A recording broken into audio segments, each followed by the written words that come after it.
Jon is our Fed whisperer. He spent 26 years at the Wall Street Journal covering the Fed. And so, Jon, I'm just going to let you talk. Tell us what's going on at the Fed. Well, I think the Fed has two problems right now. It's got an economic problem, and it's got an internal political challenge, right? So the economic problem is, as you laid out very eloquently in your presentation, we've now had inflation running over the 2% target for 5 years. We haven't had a print on inflation below 2% since February of 2021. Right. My projection for inflation this year was 3%. I'm feeling pretty confident about that after this Iran attack. Now, it's interesting, as you noted in your comment, long-term inflation expectations are actually quite stable right now and potentially going down. Mm-hmm. But the longer we go on with inflation over 3%, the more credibility problem the Fed faces with the bond market. It's had a credibility problem with the American public for a long time, but it risks seeping in, I think, to the bond market. And then we have a political transition happening at the institution.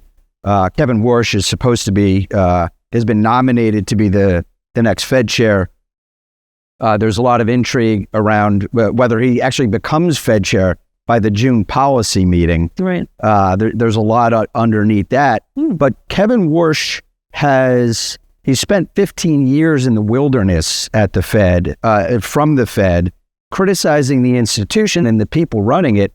And now he's got to come in starting in June after having made some assurance to the president that he's going to cut interest rates and lead the people that he's been criticizing for many years towards what the market has been expecting to be interest rate cuts.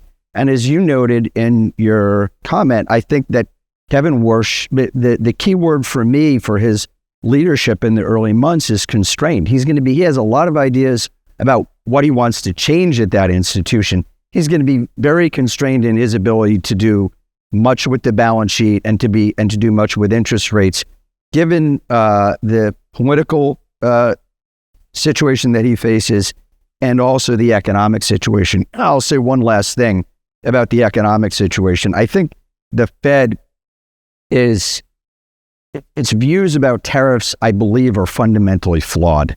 So I'm going to use a medical analogy. The Fed's view about tariffs is that it's like, they call it a one-time price level shock. Think of it as something like a steroid shot or an adrenaline shot to a human. It causes a temporary increase in activity and then it settles down, right? I see tariffs as more like plaque building up in a cardiovascular system. It accretes, it aggregates, and it causes hypertension, it causes high blood pressure, which in economic terms is inflationary pressure, right? And it also makes an economic system more vulnerable to shocks, which is what we saw after COVID.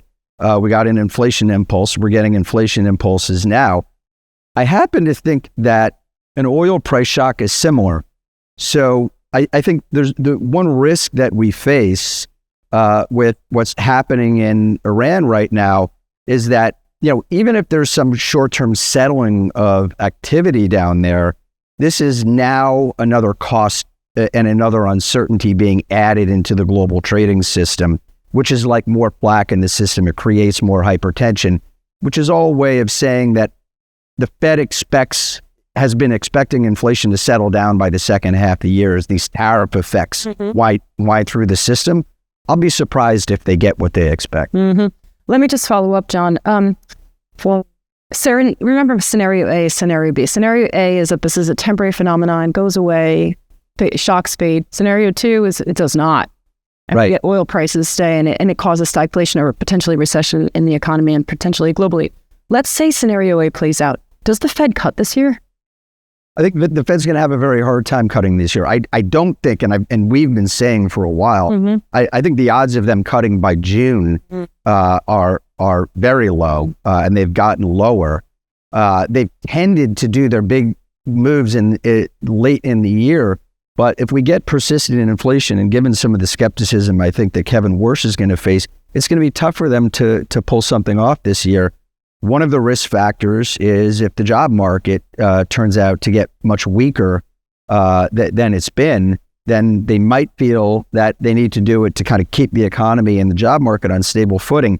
The problem for them is that they don't have the leeway to come to the rescue of the job market now, the kind of leeway that they have over the last 30 years of disinflation, because they're running up against these inflation problems whenever they cut.